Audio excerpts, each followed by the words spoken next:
Welcome to another episode of The Brand Called You, a podcast show that brings you leadership lessons, knowledge, experience, and wisdom from thousands of successful individuals from around the world.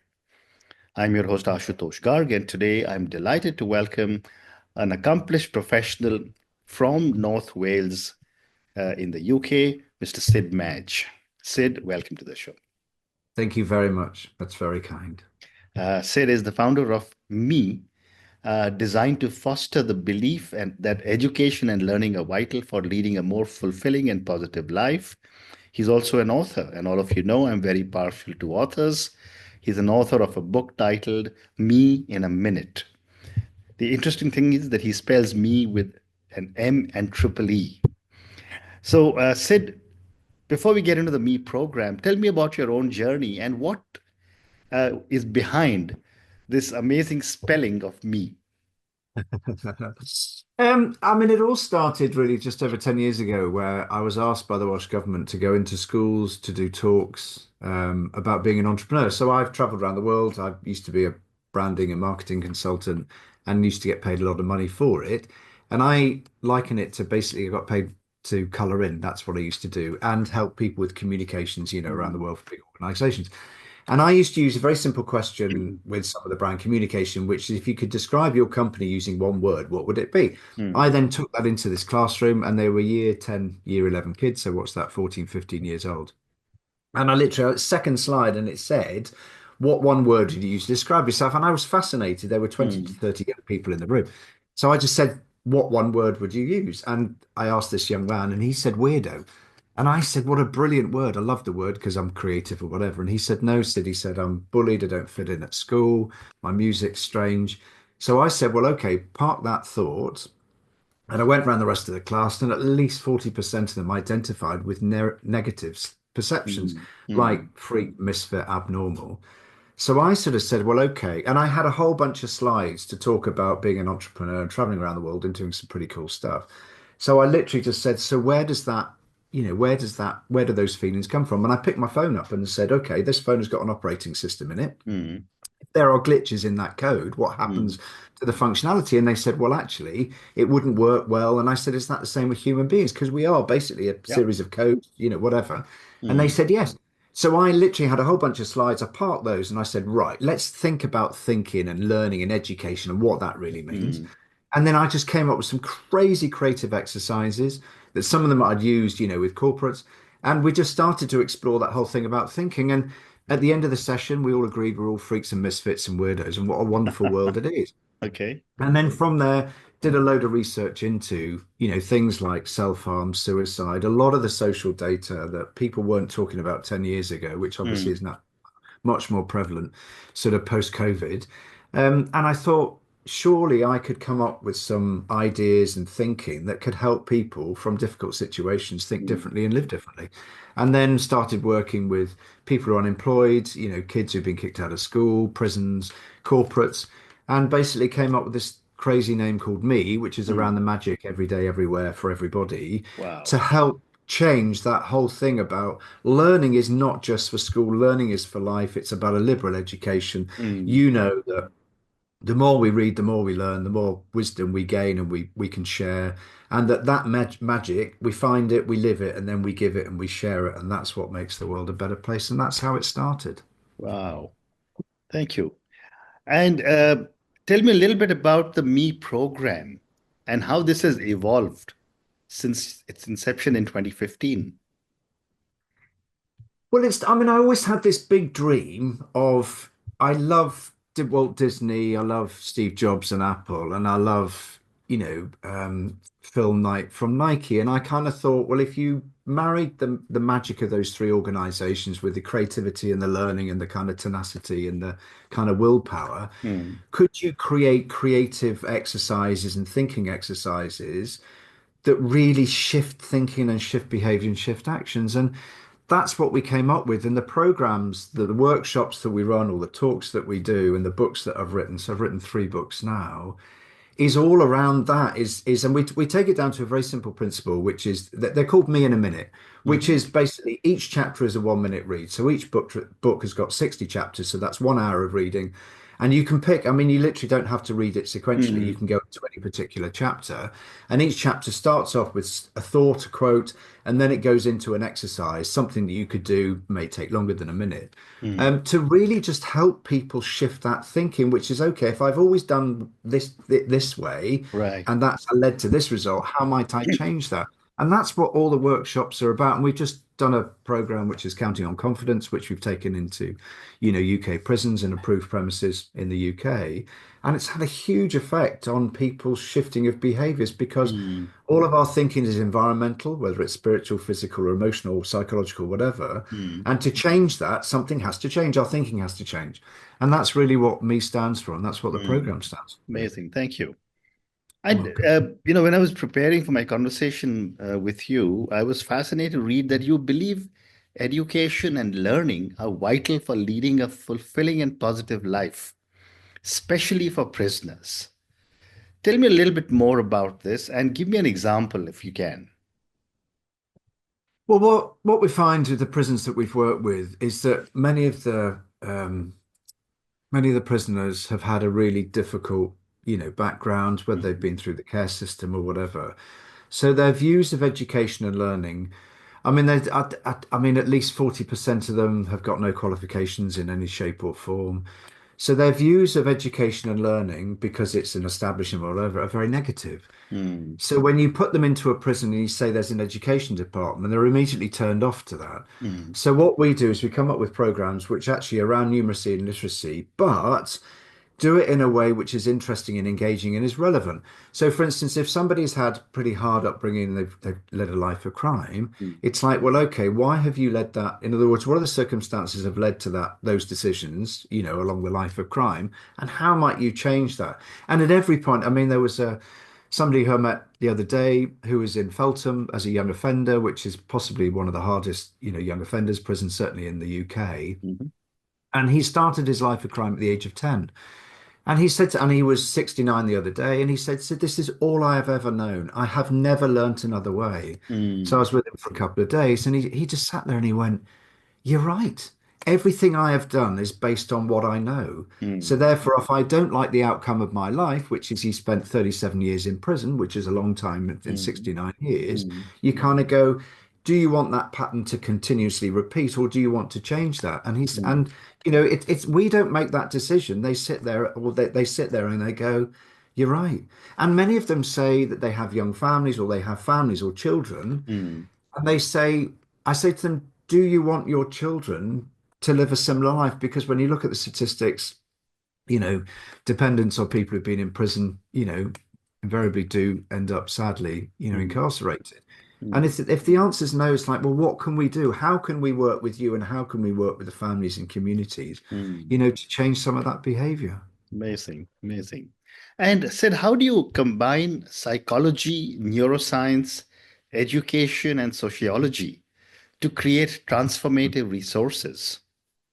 Well, it all started with a friend of mine, Debs, who said to me, I think 10, 11 years ago, what was the last book you read? And I haven't been an avid reader, Mm, before this. And I think it was Lord of the Rings, Tolkien, which is a great book. And she said to me, you've got to buy this book by Professor Anthony Grayling called The Meaning of Things. And funny enough, I was reading it again today. And she said, you just got to buy this book. So I literally ordered it. It wasn't in print. It came £4, Amazon as it does. It arrived, and I was just like, wow. And it's basically a philosophy of life, the meaning of life. And each page or each chapter is about 2 or 3 pages long, and it covers hatred, racism, love, oh, everything's brilliant. And I just read this book and I just went, wow, I wish that I'd read this, or certainly been taught some of this stuff at school.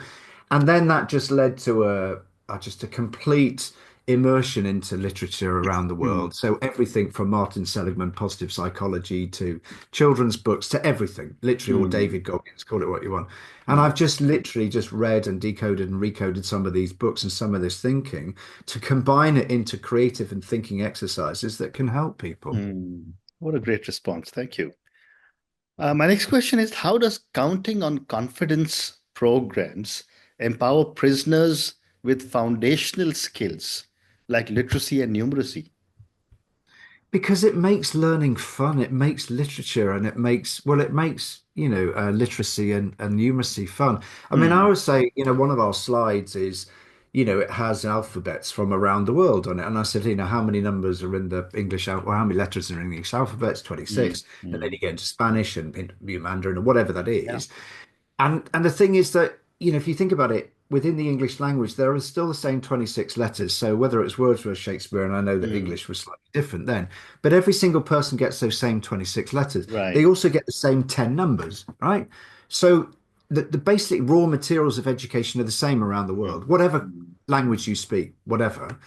And the thing is that it's how we see those letters and how we see those numbers and how we combine that makes you really interested in numbers. So one of the things that I talk to them is about the periodic table. Now, you wouldn't think the periodic table would be mm, interesting. mm, However, when you then relate it to the compounds and the elements within the human body, and I show mm, them a little table of all those elements, and I mm, say, well, what is that? And they say, well, no idea. And I say, well, that's the human body. I then map that against the periodic table and then say, look, that actually constitutes the elements within the universe. They mm. go, wow, that's really interesting. Then we talk about emotions, which are electrical signals and feelings and whatever.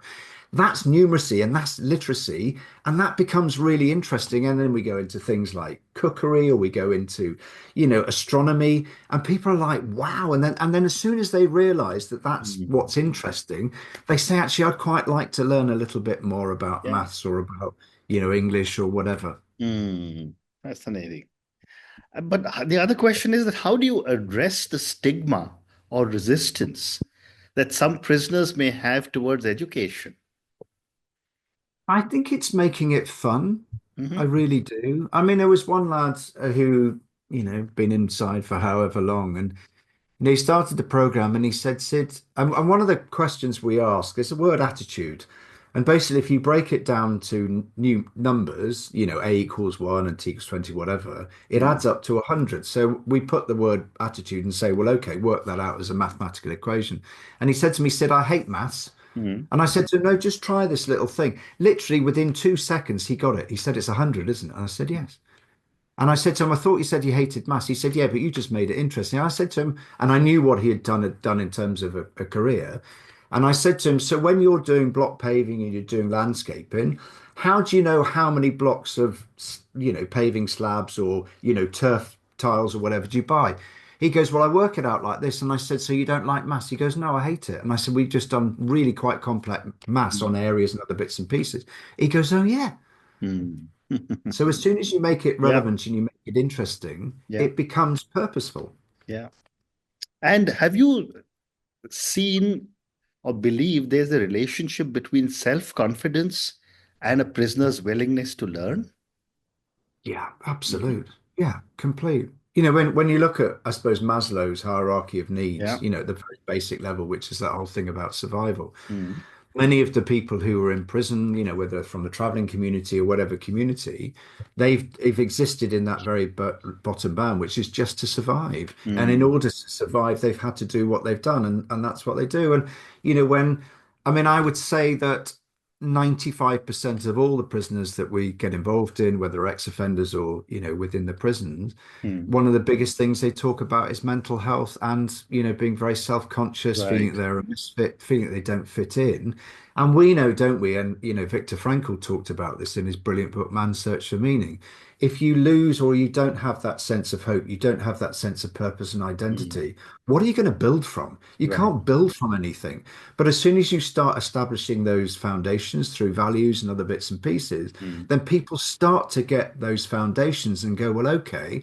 I mean, we do a card values exercise, but it's also an online exercise as well. And one of the values that gets chosen, well, two of the values that get chosen most is family and freedom. And Mm. when you say to them, okay, what does family mean? And they break it down. They break it Mm. down to either a parent or a carer or children or relations or even people around them, Mhm. even their gangs. Mm. And you say, well, okay, are we family? In other words, is the human race a family? Of course we Right. are. Right. We're one nation, really. And Mm. then you talk about freedom. Well, what does freedom mean? And they say, well, I'm not free because I'm in prison. And I said, but you've still got freedom of thought. You've got freedom of thinking.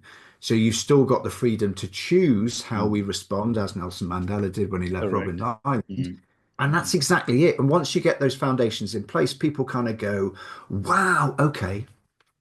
that helps Amazing. with self-confidence. Amazing. Amazing. And have you also seen a trend that education could help break the cycle of reoffending among prisoners? Yeah, I mean, there is a statistic is that if somebody becomes employed when they leave prison, there's a 50% likelihood that they won't reoffend, which is fantastic, which is really, really good. Yeah. Um, but you have to use education as part of that. It's Mm, not just a case of saying, Sid, go, I don't know, be a carpenter or whatever it is. You have to help them with the education as well. In other words, that whole emotional intelligence of self-awareness and everything else. mm, And yeah, it's helped enormously. I mean, we've had, people who have from the traveling community who can't read and write. They've signed up for English and maths courses within education. I mean, one particular man has sent his son, who's I think 5 or 6 years old, to go to primary school, which is unheard of within the traveling community. mm, So mm, they understand that education is the way out, is the way forward, not necessarily to get a degree or whatever, but mm. in order to change, one needs to educate, one needs Right, to learn. right. Well said. What kind of support do prisoners need after their release when it comes to continuing their learning journey? I think it comes down to basic things like housing. For many of them, I mean, we've heard stories where literally on release they're given a tent. That's Mm, it. So some kind of pathway, around housing, around job opportunities, around learning potentially, but also that there is a support network, whether that's the probation service or external agencies, who are there to help them. That there is that thing of, if you feel that you need a little chat with somebody or you might be taking the wrong path, where mm, is that support? And there's some great organizations out there to do it. We've got an mm. app which they can literally on a daily basis, they can have their personal minute, etc., Yeah. etc. So it's giving them those resources that can support them on that journey because it's hard. I mean, it's Mm, really hard. Not mm, only do you have the stigma of, having a criminal record, but also working with employers to say, look, these are some. I mean, so one of the tests that we do within the prison is the Carol Dweck mindset test. It's pretty standard, has been around for mm, mm, decades. We found that the highest growth mindset has been in some of the prisons that we've worked with. And you mm, kind of go, well, all of that untapped potential in prisons, how can we use that? And certainly, mentioning that to, potential employers to say, mm. help them, on this journey to provide education and, housing and everything else. Amazing. So let's now talk about your book, Sid, Me in a Minute. And my first question is, how does the Me in a Minute series cater to different aspects of life, personal, work, and family? Well, there are three of them. The first one is around, 60 minutes about you. It's about your journey. We call it the find, Mm, find your magic. And the second one is around the wonderful world of work and how important work is, mm, not just in a, fiscal sense, but actually in a, it's a spiritual sense. To work to feel useful is mm, huge in terms of purpose. And then the third one, which is the yellow color book, is around family and community. mhm, And it's around the give. So it's kind of find, live, and give. How do we give that? How do we share that magic with other people and mm, and feel included and include others in our journey? And mm, it's all around that 1 minute principle, which is whatever time of day, we've all got a minute to spare on thinking whether that's for myself or my work and my colleagues or my family and my community. mm. Amazing. Can you share one or two examples of the 60-second actionable ideas from your books? Yeah, I mean, one of them is we call it the Magnificent 26, and it's Mhm, around the alphabet, the English alphabet, and we talk mm, about the wonder of letters and also of numbers and stuff. And that's mm, one of my favorite, chapters. Another one is Words Matter. So we do a kind of a list of, name all the positive things, we'll write all the positive things about you and write the negative things down. mm, And then say, well, okay, so, how many of those things in terms of the negative column are true? Are they, or are they just perceptions? Are they just mm, thoughts? So that's one. And we've got another exercise, which is now well known called the bag of crap, mhm, which is a wonderful exercise where we get people to literally to draw a bag, hopefully a big bag, and then to write down all those negatives and those crappy thoughts. I mean, it was mm, based on the brilliant David Goggins. And again, it's like, well, okay, how many of those are actually factually correct and how many of those are just perceptions? And we find that at least 90% of that thinking is around perception. It's how I think about myself Correct. as opposed to it being necessarily true. Correct. Correct. I have time for two more questions. Okay. What is the most surprising or unexpected impact that you have seen of your books? Oh, I think that people, I mean, I think one of them's 5 years old now, is that people still write to us or write to me and just say, I've still got this book. It's by Mhm. my bed. It's in my handbag. And also the fact that they've passed it on to other people. I mean, that's pretty amazing. Mm, Um, and that's just lovely. I mean, you know that as an author yourself. mm, It's just lovely. And also, it's quite funny. I mean, when we give them out as a little pack in the prisons, there's a lovely little band that goes around them. Um, and it's quite interesting. They pick them up and they say, "Oh, this feels valuable." And like mm, some of them never read. I mean, there was one story actually. So this was last year, and there was a young lad who was in one of the first sessions. And at the end of the first session, he said, "So could I take your books away?" And I said, mm, "Well, we'll give them out tomorrow with your certificate and everything else." He said, "Well, could I just start reading one tonight?" So anyway, obviously, I gave it to him. And the next day in the morning, we said, "Well, okay, has anything changed overnight? Have you thought about anything?" And he said, "Well, yes." He said that I had to phone my mum because I'm due to be released in however many weeks' time. And he said, and I said to my mum, could I come and live at home? And she said, no, because you create too much chaos. And he said I reached for my razor and he said I was going to self-harm myself, which I've always done in my life. And he said, and then I realized that I had your books. He said, I took the first one and I started reading it and I got to the story of the pencil, which is about Adam Bourne and the pencil's a promise. And he said, and I took my razor and I sharpened my pencil one we gave him. And he said, and I literally got two pieces of paper. He said, and I've written how I want the rest of my life to be. wow. And he said, Sid, that is the first time in my life I've never self-harmed. And Mm, that for me is like, wow. I mean, amazing. it really is. Yeah. Amazing. Thank you for such an amazing story. And my last question for you, what advice would you give to someone who feels overwhelmed and doesn't know where to start with self-improvement? That's a brilliant question. Start small. I always think if you think too much in the future, you get anxious. If you think too much in the past, we invariably get depressed. Yeah. So Eckhart Tolle talks about it in The Power of Now. It's like if you can't make friends with this moment, why? Mm, And it's like, how do I make the most out of this second, this minute, and do the next thing next? Now, you might be lying in bed feeling terribly depressed, mm, but it's like, well, okay, what can I do? Instead of focusing on the negative, what are the things that I can do? One, think of two things that you're grateful for. It's a mm, new day. You can breathe fresh air. You can turn a tap on and get fresh water. Or can I just get out of bed, maybe go downstairs? I don't know. Maybe just go outside and get some fresh air. But mm, start small. I think sometimes we're in a world of overwhelm. It's mm, like it all gets too much. Oh, you need to be this, you need to be that. No, just start very small. And I think for me, and I go through the same process. I mm, do, a list of at least 5 to 10 things that I'm grateful for at the end of every night, when I'm mm, asleep.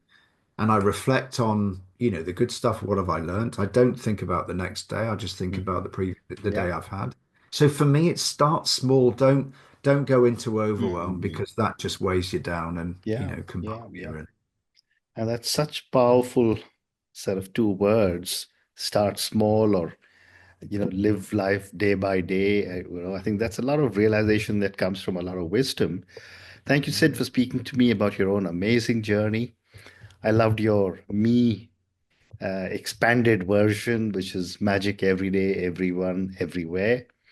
Mm. Thank you for speaking to me about so many different aspects of how you are changing the lives of so many people in the prison.